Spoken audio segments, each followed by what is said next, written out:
Hi friends, ಎಲ್ಲರಿಗೂ ನಮಸ್ಕಾರ. Welcome back to our YouTube channel. ನಾನಿವತ್ತು ಮಾಡಿರೋ ರೆಸಿಪಿ ಒಂದು ಬಿರಿಯಾನಿ ರೈಸ್. ತುಂಬ ಸುಲಭವಾಗಿ ಹಾಗೂ ತುಂಬಾ ಟೇಸ್ಟಿಯಾಗಿ ಹೇಗೆ ಮಾಡಿಕೊಳ್ಳುವುದೆಂದು ನಾನು ತೋರಿಸಿದ್ದೇನೆ. ಮೊದಲು ಒಂದು ಕುಕ್ಕರ್ಗೆ 3 ಟೇಬಲ್ ಸ್ಪೂನ್ ಎಣ್ಣೆ ಹಾಕ್ತಾ ಇದ್ದೀನಿ. ನಂತರ 1 ಸ್ಪೂನ್ ಬೆಣ್ಣೆ ಯೂಸ್ ಮಾಡ್ತಾ ಇದ್ದೀನಿ. ನೀವು ಬೇಕಾದರೆ ತುಪ್ಪ ಯೂಸ್ ಮಾಡ್ಬೋದು.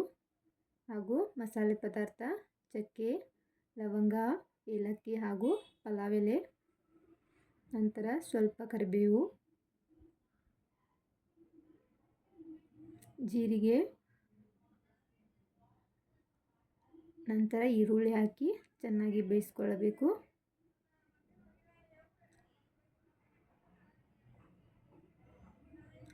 ಈರುಳ್ಳಿ ಸ್ವಲ್ಪ ಚೆನ್ನಾಗಿ ಬೇಯ್ದ ಮೇಲೆ ಶುಂಠಿ ಬೆಳ್ಳುಳ್ಳಿ ಪೇಸ್ಟ್ ಹಾಕಿ ಚೆನ್ನಾಗಿ ಬೇಯಿಸಿಕೊಳ್ಳಬೇಕು.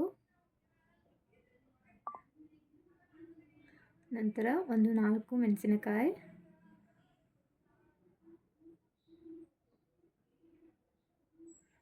ಸ್ವಲ್ಪ ಟೊಮೆಟೊ. ನಾನು 1 ಟೊಮೆಟೊನ ಯೂಸ್ ಮಾಡಿದ್ದೀನಿ. ಟೊಮೆಟೊ ಸ್ವಲ್ಪ ಜಾಸ್ತಿ ಹಾಕಿದರೆ ರುಚಿ ಚೆನ್ನಾಗಿ ಬರುತ್ತೆ. ಟೊಮೆಟೊ ಚೆನ್ನಾಗಿ ಬೇಯುವವರೆಗೂ ಬೇಯಿಸ್ಕೊಳ್ಳಿ. ನಂತರ ಕಟ್ ಮಾಡಿದಂತಹ ಕ್ಯಾರೆಟ್ ಹಾಗೂ ಬೀನ್ಸ್ನ ಹಾಕೊಳ್ತಿದ್ದೀನಿ. ವೆಜಿಟೇಬಲ್ಸ್ ಸ್ವಲ್ಪ ಫ್ರೈ ಆಗುವವರೆಗೂ ಎಣ್ಣೆಯಲ್ಲಿ ಫ್ರೈ ಮಾಡಬೇಕು.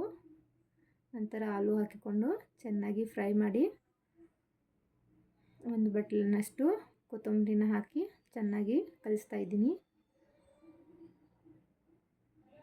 1-2 ನಿಮಿಷಗಳ ನಂತರ 1-2 ಸ್ಪೂನ್ ಉಪ್ಪನ್ನ ಹಾಕ್ಕೊತಿದ್ದೀನಿ. ರುಚಿಗೆ ತಕ್ಕಷ್ಟು ಉಪ್ಪನ್ನ ಯೂಸ್ ಮಾಡಿ, ನಿಮಗೆ ಬೇಕಾದಷ್ಟು. ನಂತರ 3 spoon dhaniya powder, 3 table spoon garam masala and 1 spoon ಅರಿಶಿನ ಯೂಸ್ ಮಾಡ್ತಾ ಇದ್ದೀನಿ. ಚೆನ್ನಾಗಿ ಮಿಕ್ಸ್ ಮಾಡಿಕೊಳ್ಬೇಕು.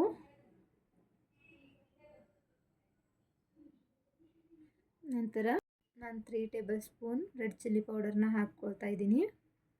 ನಮ್ಮ ಮನೆಯಲ್ಲಿ ಸ್ವಲ್ಪ ಖಾರ ಇಷ್ಟಪಡ್ತಾರೆ, ಹಾಗಾಗಿ ನಾನು ಸ್ವಲ್ಪ ಖಾರ ಜಾಸ್ತಿನೇ ಯೂಸ್ ಮಾಡ್ತೀನಿ. ಹಾಕಿ ಚೆನ್ನಾಗಿ ಕಲಿಸ್ಕೊಳ್ಬೇಕು. ನೀವು ನೋಡ್ತಾ ಇರ್ಬೋದು, ಈ ಥರ ಆಗಬೇಕು. ನಂತರ ನೆನೆಸಿಟ್ಟಂತಹ ಅಕ್ಕಿನ ಹಾಕ್ಕೊಂಡು ಚೆನ್ನಾಗಿ ಮಿಕ್ಸ್ ಮಾಡಿಕೊಳ್ಬೇಕು.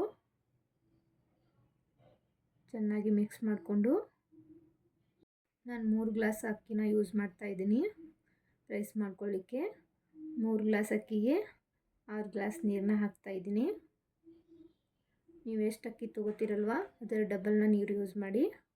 ನಂತರ ಒಂದು ಸ್ವಲ್ಪ ಲಿಂಬೆ ರಸವನ್ನು ಮೇಲೆ ಹಿಂಡಿ ಕುಕ್ಕರ್ ಕ್ಲೋಸ್ ಮಾಡಿ 3 ವಿಸಿಲ್ ತೆಗೆಸ್ಕೊಂಡ್ರೆ ಬಿರಿಯಾನಿ ರೈಸ್ ರೆಡಿ ಆಗುತ್ತದೆ.